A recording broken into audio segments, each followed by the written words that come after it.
Olá pessoal, estamos aqui para dar continuidade ao nosso curso sobre a história da filosofia no Ocidente. Estamos na nossa aula de número 69.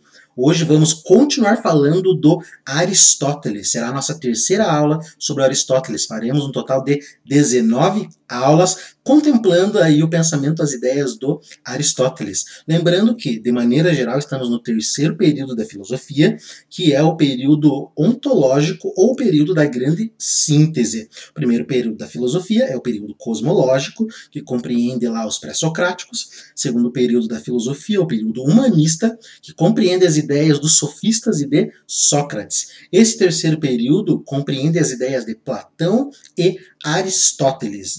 Digamos assim, esse aqui é considerado o período de ouro da filosofia antiga grega. Então hoje vamos continuar falando um pouquinho ali, hoje especialmente ali sobre as obras de Aristóteles. Então a aula número 69, hoje nós vamos falar um pouquinho sobre os escritos esotéricos. Esses esotéricos são esotéricos com X, conforme nós já comentamos ali na aula passada, que o Aristóteles tem dois tipos de obra. As obras esotéricas com X, que são as obras dedicadas, digamos assim, aos leigos em filosofia, são aquelas obras dedicadas a pessoas que não participavam da Academia de Aristóteles, do Liceu de Aristóteles, enquanto os escritos esotéricos com S eram os escritos daqueles alunos ali onde o Aristóteles utilizava em aula. O Aristóteles escrevia e justamente utilizava esses escritos em aula.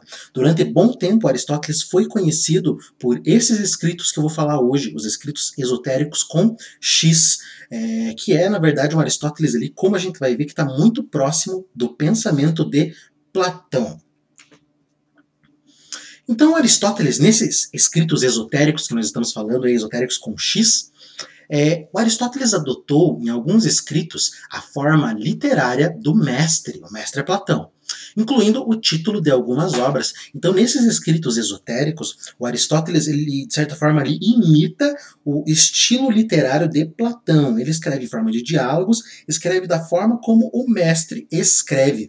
E, inclusive, ele copia alguns títulos de algumas obras ali do Platão. Tá? Então, por exemplo, a gente encontra no Aristóteles um banquete, tá? Banquete também tem em Platão, Político, Sofista e o Menexeno. Esses são títulos de obras que a gente encontra lá em Platão e que o Aristóteles deu para as suas obras também. Depois, dentro dessas obras desse período esotérico, nós temos o grilo, ou da retórica, que seria, digamos assim, aproximado ao diálogo Gorgias de Platão. Há uma outra obra também, um diálogo ali, que é o Protréptico, que equivale ao Eutidemo de Platão. E temos o Eudemo de Aristóteles, ou da alma, que equivaleria ao Fédon de Platão. Então Aristóteles ali copia alguns títulos de algumas obras, e de outras ali ele tem conteúdos ali muito parecidos, muito próximos ao de Platão, tá? Então foi esse Aristóteles ali que foi conhecido durante um bom tempo, o Aristóteles como um discípulo de Platão, Aristóteles como um seguidor direto da filosofia de Platão. As outras obras, as obras esotéricas com S, que são as obras que distanciam Platão de Aristóteles, foram conhecidas só mais tarde lá com o Andrônico de Rhodes, lá no primeiro século antes de Cristo, tá? O diálogo do Aristóteles, o Eudemo, tá? Ele narra mais ou menos a seguinte história, tá? Eudemo, doente, tem um sonho profético, que ele anuncia a sua cura, a morte de um tirano e o seu regresso à pátria. Então, nesse diálogo aí, o Eudemo, ele é uma pessoa doente e ele tem uma espécie de digamos assim, de um sonho que mostra para ele como vai ser o futuro, né? Um sonho profético. Nesse sonho, ele consegue ver a cura dele, ele consegue ver a morte de um tirano e consegue ver também que ele vai voltar à pátria dele. Nesse diálogo, apenas as duas primeiras coisas se realizam, a cura do Eudemo e a morte do tirano. Mas o regresso à pátria, que é, digamos assim, o que o Eudemo também esperava, não aconteceu. Pelo menos não a pátria física. Tá? Nesse diálogo, o Aristóteles ele partia de uma concepção para demonstrar a imortalidade da alma e combater as concepções que se opunham a ela. Então esse regresso à pátria não era um regresso à cidade onde ele morava, onde Eudemo morava, mas era um regresso da sua alma para o paraíso, digamos assim, para a morada eterna. Esse é o regresso à pátria. E aqui a gente vê um Aristóteles que, de certa forma, é muito parecido com Platão, no sentido de defender que a alma e essa alma, ela é eterna e ela acaba, de certa forma, ali preexistindo ao corpo. E quando ela morre, ela retorna à morada eterna, digamos assim. O Aristóteles também, o Platão também defendia essa concepção, que é uma concepção órfico-pitagórica, conforme nós já vimos lá também, quando falamos de Platão e quando falamos dos pitagóricos. O Aristóteles, da mesma forma que Platão, criticava o conceito da alma como harmonia. A harmonia tem alguma coisa que se lhe contrapõe, que é a desarmonia. O Aristóteles, da mesma maneira que Platão, então vai defender que a alma não é a harmonia. Alguns autores ali da antiguidade vão dizer o que é a alma. A alma é a harmonia. Platão e Aristóteles dizem que não. Por quê? Porque da harmonia tem o seu contraposto, tem o seu contrário, que é a desarmonia.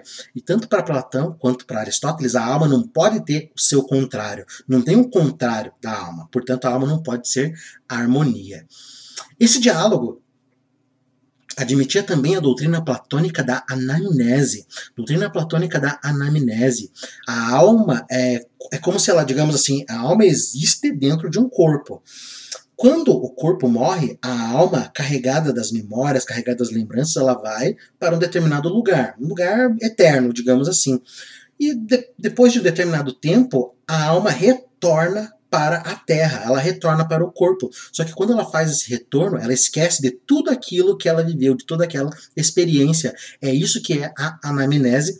E também aparece nesse diálogo do Aristóteles, para vocês verem então como Platão e Aristóteles ali são muito próximos ali, pelo menos dentro desses escritos esotéricos. Nós temos ali o Aristóteles que se assemelha muito a Platão. O que a gente encontra nesse escrito também é o seguinte, né, na própria palavra de Aristóteles. A vida sem corpo é a condição natural para a alma. Ou seja, a alma é a própria vida, a alma não necessita do corpo para viver. A vida no corpo é contra a natureza, como uma doença. O corpo por si só não tem vida. O corpo só tem vida quando a alma vai lá e o dota de vida. Senão, por si só, o corpo não vive. O que vive é a alma. Isso é mais um argumento ali do Aristóteles também, de certa forma, para tentar provar a imortalidade da alma, tá? Muito próximo ali do pensamento e das ideias de Platão, conforme nós já vimos lá nas nossas aulas sobre Platão. Aristóteles permanece aqui ligado ainda ao pessimismo órfico pitagórico, aceito antes por Platão. Então vemos aí que dentro dessa obra, o Eudemo, o Aristóteles se encontra muito próximo do pensamento de Platão. É esse Aristóteles, então, que é conhecido ali até o primeiro século antes de Cristo. É o Aristóteles ali que é um discípulo muito próximo de Platão. As ideias de Aristóteles vão começar, digamos assim, a aparecer justamente quando seus escritos esotéricos com S começarem a ser divulgados ali no Ocidente pelo Andrônico de Rhodes. Daí vai se conhecer um outro Aristóteles, tá? Mais uma citação ali da obra do Aristóteles.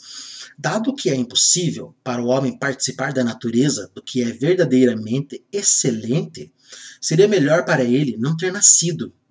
E dado que nasceu, o melhor é morrer quanto antes. Então isso aqui faz parte do pessimismo órfico-pitagórico, que também, de certa forma, está presente em Platão e também encontra-se presente ali em Aristóteles, como ele mesmo cita. Se o homem não pode participar dessa excelência da natureza, que é a perfeição, já que o homem nasceu, o que ele tem que fazer agora melhor é morrer, porque justamente a partir da morte a sua alma se livra desse corpo e ele pode viver novamente a eternidade, conforme aquilo que ele era. Essa vai ser uma concepção ali muito famosa, vai ficar muito famosa ali na boca, digamos assim, dos gnósticos, que representam uma seita herética bem ali no início da era cristã, conforme a gente vai comentar também mais lá para frente. Um outro escrito do Aristóteles, também bem famoso ali para a época, é o Protréptico. Protréptico significa discurso exortatório, ou um discurso que visa, de certa forma, ali, ensinar. Tá? era uma exortação à filosofia, dirigida a um príncipe de Chipre, que é o Temison. Então, essa obra do Aristóteles é uma exortação à filosofia, ao filosofar, a fazer filosofia, que ele dedicou ao rei de Chipre. A exortação tomava a forma de um dilema. O que é um dilema? O dilema é quando você tem, de certa forma, ali dois caminhos. O dilema representa sempre dois caminhos. Geralmente são dois caminhos ali que você, de qualquer forma, vai se ferrar. Por um caminho você se ferra menos, mas você vai se ferrar, digamos assim. De maneira geral, isso é um dilema, mas eu estou falando dentro de uma perspectiva pessimista. Há dilemas também otimistas, onde qualquer coisa que você faça, qualquer dos dois caminhos que você siga, você, de certa forma, ali vai ter sucesso, tá? Então vamos ver qual que é o dilema que aparece nessa obra aí. Ou se deve filosofar, ou não se deve. Então, tem-se duas opções. Ou você filosofa, ou você não filosofa. Mas, para decidir não filosofar, é ainda e sempre necessário filosofar. Então, se você escolhe o caminho do não filosofar, eu não quero filosofar, a sua própria decisão foi apoiada em uma filosofia. Então, ao decidir não filosofar, você acabou filosofando, tá? Esse é o dilema. Tá? Assim, pois em qualquer caso, filosofar é necessário. Por mais querendo filosofar ou não filosofar, você vai filosofar. E eis o dilema, está aí o dilema. Você não consegue escapar disso. Né? Escolhendo um caminho, você vai filosofar. Escolhendo outro caminho, você vai filosofar de qualquer forma, tá? De qualquer maneira.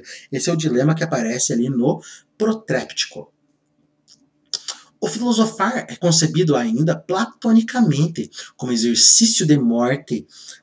Então, dentro da filosofia de Platão, dentro da filosofia órfico-pitagórica e também nesses escritos esotéricos ou acromáticos de Aristóteles, a filosofia é uma preparação para a morte. A filosofia ensina a morrer. Ela vai mostrar que a morte é o processo de libertação da alma. É a condenação de tudo o que é humano, enquanto aparência enganosa e até da beleza. O mundo, esse mundo que nós vivemos, é um mundo de ilusão, é um mundo de aparência, e justamente a morte permite que a alma se livre desse corpo que nos dá esse mundo. As ilusões vêm a partir dos sentidos do corpo, mas quando a alma se livra do corpo, a alma, de certa forma, contempla a realidade como ela é. E aí é que está a beleza, justamente nessa questão da morte. O que representa a morte? O desligamento da alma em relação ao corpo. Estar preso no corpo é horrível dentro dessa perspectiva pessimista, tá? Nós vimos ali que Platão, nós tivemos 20 aulas sobre Platão e a gente viu que a concepção dele não era tão pessimista dessa forma. Mas, é claro, você pode fazer uma leitura dessa maneira, mas Platão ele modifica muito sua filosofia com o passar do tempo e ele reconhece ali o valor da experiência também. O filósofo, como o político, deve olhar não as imitações sensíveis, mas aos modelos eternos. Isso aqui também aparece nesse Aristóteles aqui, dos escritos esotéricos. O que o filósofo e o político devem fazer? Eles devem contemplar, olhar as verdades eternas, os modelos eternos, os paradigmas absolutos, e não ficar olhando para esse mundo sensível, esse mundo de ilusão, esse mundo de enganação aqui. Tá? Então, isso aí a gente vê que é bem a cara ali de Platão, tá? E a gente encontra isso em Aristóteles também. Consequentemente, no Protréptico, o conhecimento aparece a Aristóteles como sabedoria moral, na frônesis, enquanto mais tarde distinguirá nitidamente o conhecimento da vida moral. O Aristóteles aqui nesse início, digamos assim, de filosofia, aqui no Protréptico, ele traz uma sabedoria, um conhecimento voltado ali, digamos assim, à constituição do homem, à sabedoria moral, a um conhecimento de como o homem deve lidar com o mundo e com as coisas. Mais tarde, na sua filosofia, a gente vai ver, quando a gente tratar das questões éticas, que Aristóteles faz uma divisão dos conhecimentos. Existe conhecimento prático, teórico, etc. E a gente vai ver onde que se encontra a vida moral dentro dessa perspectiva. A gente vai ver que é bem diferente, tá? O Protréptico terminava provavelmente com a exaltação da figura e da vida do sábio, considerado como um deus mortal superior ao trágico destino dos homens. Então, provavelmente o Protréptico terminaria dessa forma. Há uma exaltação da figura do sábio. Por quê? Porque o sábio é aquele justamente que não está perdido nas ilusões do mundo. É aquele que quase se aproxima de Deus justamente por poder ver as coisas de uma maneira que os outros não veem. O sábio vê um mundo que um tolo não consegue ver, são coisas totalmente diferentes. Enquanto o tolo está perdido ali na sensibilidade, nas ilusões, ele está se debatendo contra as ilusões, o sábio não, o sábio olha por além, ele olha além das ilusões, ele contempla a verdade, a realidade como ela é de fato, tá bom? Então a gente percebe mais uma vez, essa filosofia de Aristóteles é muito próxima lá do pensamento de Platão.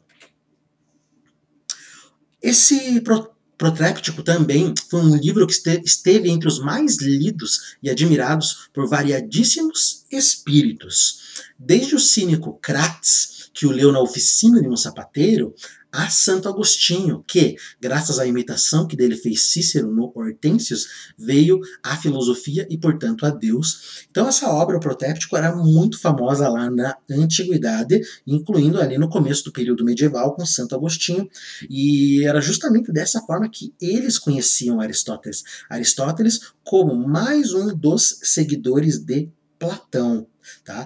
A concepção de um Aristóteles ali, diferente de Platão, só vai surgir ali um pouquinho antes do início da era cristã, como a gente vai ver. Tá? E daí conhece um outro lado do Aristóteles, justamente os escritos esotéricos com S, que daí a pegada é bem diferente, conforme a gente vai ver ali na próxima aula.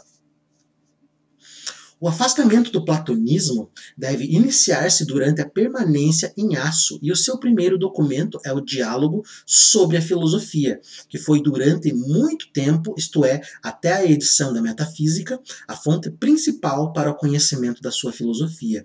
Uma outra obra que o Aristóteles ele vai começar a escrever quando ele foi para Aço, conforme eu já havia comentado ali com vocês, depois da morte de Alexandre, temendo, digamos assim, a sua vida, digamos assim, ele acabou indo para a cidade de Aço, junto lá com o tirano Hérmias. E lá ele, de certa forma, começa a se afastar da filosofia de Platão, até porque ele se afasta ali da academia de Platão.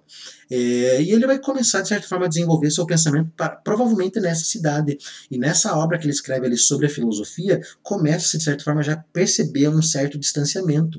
E essa obra também foi muito conhecida até a hora que o Andrônico de Rhodes lança a Metafísica. A Metafísica é um livro do Aristóteles, né, uma composição ali do trabalho do Aristóteles. O Andrônico de Rhodes vai lá, junta tudo e mostra como é o Aristóteles, como o Aristóteles pensava. Daí a Metafísica faz parte do escrito esotérico com S, que daí há uma diferença completa entre filosofia e o pensamento de Platão.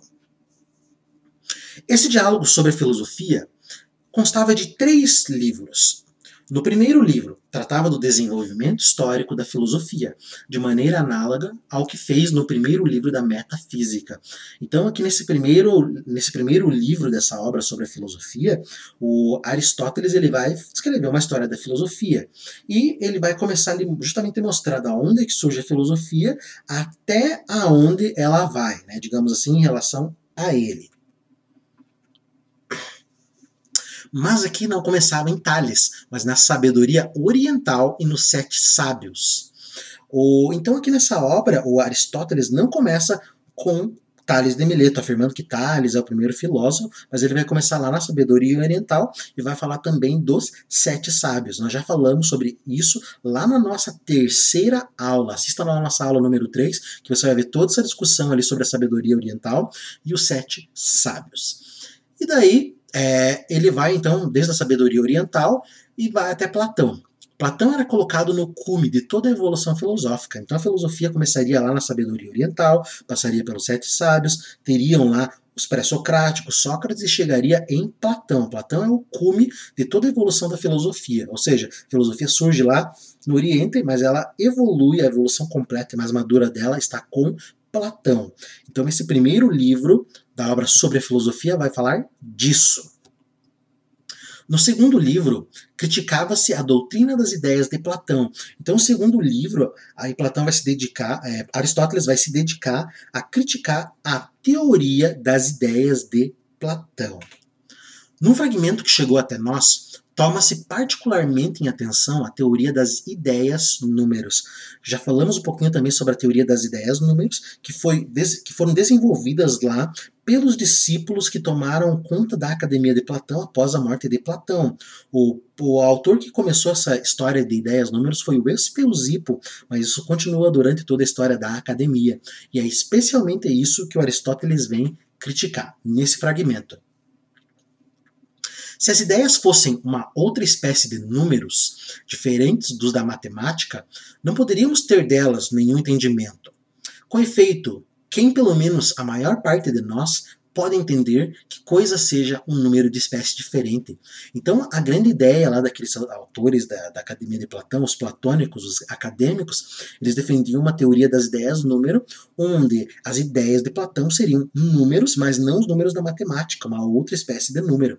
E é isso que Aristóteles está criticando, mostrando assim, pô, mas se fosse uma outra espécie de número, como que a gente ia conhecer isso? Não tem como a gente conhecer. Quem que conhece uma espécie de número diferente, a não ser os números da matemática?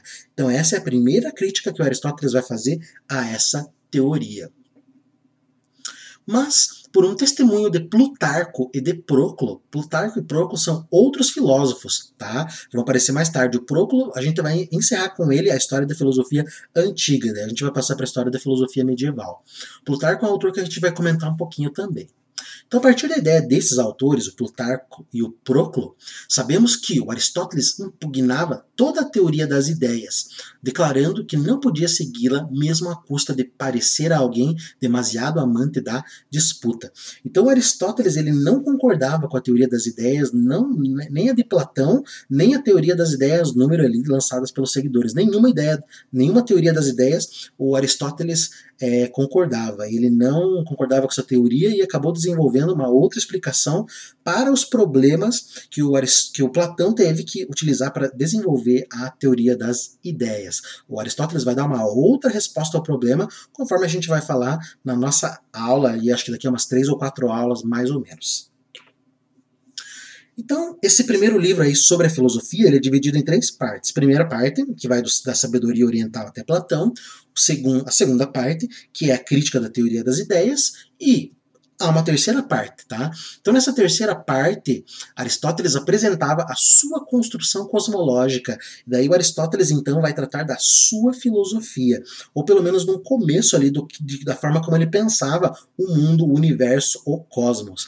Lembrando ali que a questão cosmológica começa com os primeiros autores gregos, lá com o Tales, Anaximandro, Anaxímenes, o Heráclito, o Pitágoras, e o Aristóteles vai dar uma continuidade, digamos assim, a essa tradição cosmológica, trazendo a sua teoria, as suas ideias. Nessa visão de mundo, o Aristóteles concebia a divindade, o divino, Deus, etc., como o motor imóvel que dirige o mundo enquanto causa final, inspirando às coisas o desejo da sua perfeição. Então, nessa cosmologia do Aristóteles, há um princípio que é também causa final. Esse princípio é o motor imóvel. Por que é o motor imóvel? Motor imóvel porque ele é a causa de todo movimento, ele é a causa de tudo. Mas ele é imóvel porque nada o causa. Porque se algo o causasse, ele seria um motor móvel. Mas para ser móvel, ele tem que ser movido por algo. Por isso que ele é imóvel. Se ele é imóvel, nada o move. Não tem nada ali que cause ele. Ele é a causa, o princípio de tudo e também a causa final. Como assim? Motor imóvel. Motor imóvel é a concepção de Deus, de Aristóteles. Motor imóvel, ele causa todas as coisas. E todas essas coisas causadas, tendo um desejo, digamos assim, de perfeição, tendem a voltar para esse motor imóvel, tá? Porque as coisas, elas desejam a perfeição, e só existe perfeição nesse motor imóvel. Então esse motor imóvel, ele, além de causar as coisas, ele gera também uma certa inspiração das coisas que se voltam para esse motor. É assim que funciona o cosmos de Aristóteles, é essa visão de mundo do Aristóteles. O éter era concebido como o corpo mais nobre e mais próximo da divindade. Éter seria uma substância. Nós temos o fogo, a água, o ar, tudo isso é substância. Mas são substâncias materiais. O éter é um outro tipo de substância que ele pode ser material, mas ele é muito mais espiritual do que material. O éter comporia, por exemplo, a alma. O éter compõe, por exemplo, o espaço. O espaço é considerado perfeito por Aristóteles. O éter pode compor até a divindade, digamos assim. Então o éter seria a substância, digamos assim, a mais pura de todos. É aquela que está mais próximo de Deus. Essa concepção do éter vai longe na história da humanidade. Só lá no século XX é que a ciência, né, os cientistas, os físicos, o Michelson e Morley, eles vão chegar à concepção de que não existe o éter. Mas até o século XX, veja, Aristóteles, século IV a.C., até o século XX, os cientistas lidam com essa ideia do éter. A química, a biologia, a física, todos eles lidam com a ideia do éter, tá?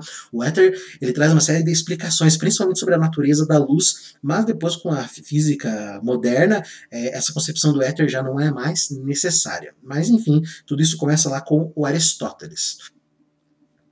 Por baixo do motor imóvel, essa espécie de Deus para Aristóteles, estavam as divindades dos céus e dos astros. Então lembrando que os gregos consideravam os planetas também como divinos ou próprias divindades, eles consideravam as estrelas também como seres sagrados, seres divinos.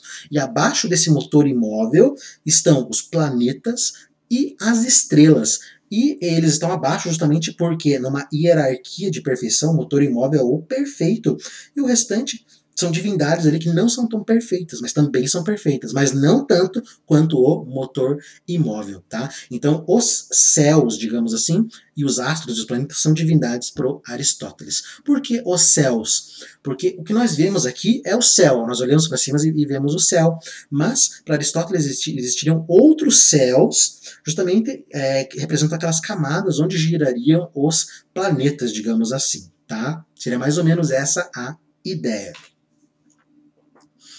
A existência de Deus era demonstrada mediante a prova que a escolástica chamou argumento dos graus. Então Aristóteles aqui nesse escrito vai tratar também da questão da existência de Deus. Lembrando que ele não está falando do Deus cristão, porque Aristóteles é século IV a.C., mas de certa forma ele está falando da existência de Deus. Esse argumento apresentado ali pelo Aristóteles, a escolástica que vai ser a filosofia medieval, a segunda parte da filosofia medieval, justamente vai chamar isso de argumento dos graus. E o que é esse argumento dos graus?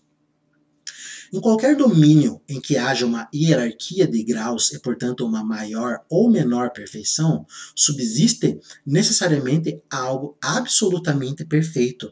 Então, por exemplo, dentro dessa perspectiva cosmológica do Aristóteles, a perfeição absoluta, que é o motor imóvel, que é Deus. Abaixo dessa perfeição existem outras perfeições também, só que são perfeições de menor grau. E assim você vai indo até chegar à Terra, até chegar ao homem, ao ser humano, que não tem quase nada de perfeição comparado, obviamente, com Deus. Então esse é o argumento dos graus. Se existe algo que é mais ou menos perfeito, tem que existir o perfeito absoluto. E esse perfeito absoluto é Deus. Então, se na natureza existe alguma perfeição, deve existir a perfeição absoluta. E essa perfeição absoluta só pode ser Deus. Esse é o argumento dos graus que prova a existência de Deus. Se houver algo que possa ser medido a nível de perfeição, se existe o mais perfeito e o menos perfeito, então provavelmente existe um perfeito absoluto, tá? Esse é o argumento que o Aristóteles vai utilizar ali e que justamente vai ficar conhecido como argumento dos graus, que também vai ser utilizado na filosofia medieval, principalmente ali pelo Santo Tomás de Aquino e também pelo Santo Anselmo de Aosta. Ora, dado que em tudo que existe se manifesta uma gradação de coisas mais ou menos perfeitas, subsiste também um ente de absoluta superioridade e perfeição, e este poderia ser Deus, tá? Então foi o que eu acabei de trazer aqui. Se na natureza, na existência, existe algo mais perfeito ou menos perfeito, tem que existir o perfeito absoluto, e esse perfeito absoluto é Deus. Esse é o argumento dos graus. Adaptando o famoso mito platônico da caverna, Aristóteles tirava dele um argumento para afirmar a existência de Deus. Então aqui a gente vai ver uma diferença entre Platão e Aristóteles. E essa diferença está justamente na alegoria da caverna ou mito da caverna. Por quê? Porque a concepção que Platão tem da alegoria que ele criou é uma, a concepção que Aristóteles tem da alegoria da caverna de Platão é outra, e isso vai mostrar a diferença entre esses dois autores. Então, ali para Platão, a alegoria da caverna é utilizada justamente para mostrar que existe um mundo que vai além da sensibilidade. Existe algo que vai além da ilusão, existe algo que vai além da aparência. E esse algo é o ser, a substância, a ideia, o paradigma. É um mundo que não pode ser apreendido pela experiência. É disso que fala a alegoria da caverna de Platão. Já para Aristóteles, a alegoria da caverna serve para mostrar a existência de Deus. O Aristóteles estava preocupado com essa questão da existência de Deus, pelo menos ali no começo da sua filosofia. Se existissem homens que tivessem habitado sempre debaixo da terra, em esplêndidas moradas adornadas com tudo o que a arte humana pode fazer, então esse era o argumento de Aristóteles em relação à alegoria da caverna de Platão. Lembrando que na alegoria da caverna de Platão, as pessoas estavam presas lá na caverna, justamente ali amarradas, acorrentadas, e elas acreditavam que tudo aquilo que elas viam, aquelas sombras, eram a verdade. E o Aristóteles está trazendo aqui essa mesma história, tá? Então ele mostra o seguinte: por mais que as pessoas que estivessem lá tivessem visto o melhor que o ser humano pode fazer, se nunca tivessem subido à superfície e só tivessem ouvido falar da divindade, haveriam de estar, apesar disso, imediatamente seguros da sua existência, se, saindo à superfície, pudessem contemplar o espetáculo do mundo natural. Então aqui, quando o prisioneiro sai da caverna, o prisioneiro ouviu falar sobre Deus, sobre a divindade, e pode ser que ele tenha ficado em dúvida em relação à existência ou não dessa divindade, desse Deus, mas quando ele sai para a superfície e vê quão maravilhoso é o mundo, ele não vai ter dúvida da existência de Deus. É disso que está falando o Aristóteles. Esse é o argumento que o Aristóteles vai utilizar ali em relação à alegoria da caverna de Platão. Se esse prisioneiro sair, ele vai ficar maravilhado com esse espetáculo e não vai ter como negar a existência de Deus. Como que ele vai negar a existência de Deus vendo esse mundo maravilhoso em que a gente vive, tá? É isso que o Aristóteles traz. Enquanto o mito da caverna servia a Platão para demonstrar o caráter aparente e ilusório do mundo sensível, serve a Aristóteles para exaltar a perfeição do mesmo mundo sensível e para tirar dessa perfeição um argumento de prova da sua origem divina. Então aqui a gente começa a ver a diferença entre Platão e Aristóteles. Platão seria aquele que fala: o mundo natural, isso que nós vemos, é uma ilusão, isso é só aparência. Né? Existe um mundo superior, que é o mundo das ideias, que é esse mundo onde está a verdade. Então Platão, de certa forma, assim como a perspectiva órfico-pitagórica, olha para esse mundo e considera esse mundo uma mera ilusão, algo que você deve fugir. Fuja das tentações, das coisas desse mundo, tá? Já Aristóteles não, ele olha o mundo de forma diferente. O Aristóteles olha o mundo e ele fica maravilhado com isso que ele encontra, e ele chega a afirmar que isso aqui só pode ter sido criação de algum Deus. Então essa obra sobre a filosofia, ali que ele começa a escrever em Aço, já começa a mostrar a diferença entre Platão e Aristóteles. Platão tem uma concepção ali de certa forma pessimista sobre o mundo, sobre o real, enquanto Aristóteles tem uma outra visão de que esse mundo é maravilhoso e a gente deve estudar esse mundo. Até aqui justamente essa concepção de uma concepção de ciência que a gente começa a trazer, porque para Platão a ciência era justamente ali a investigação sobre as ideias, né, sobre aquilo que não está aqui nesse plano, tá? Não se deve, de certa forma, ali se debruçar sobre o mundo. Esse mundo aqui só pode nos mostrar coisas prováveis, não pode nos mostrar a verdade. Já para Aristóteles, não, é esse mundo que eu quero investigar, porque é a partir desse mundo que eu posso descobrir, de certa forma, ali toda a verdade, digamos assim. Então a separação entre Platão e Aristóteles não poderia ser melhor simbolizada do que mediante este mito.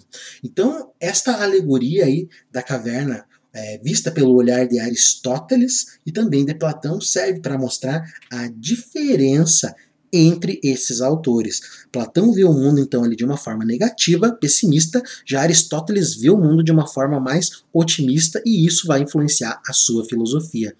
Então, dentro daquela época, daquele período ali, até o século I antes de Cristo, conhecia-se o Aristóteles como um discípulo, um fiel seguidor ali da filosofia platônica.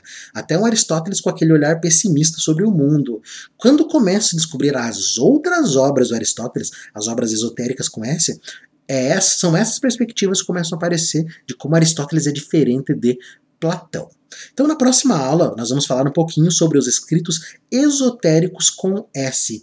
A aula de hoje nós tratamos dos escritos esotéricos com X, mostrando ali que o pensamento de Aristóteles era muito próximo da perspectiva do seu mestre Platão. Então é isso, pessoal. Continuamos aí na próxima aula. Um grande abraço a todos, até mais.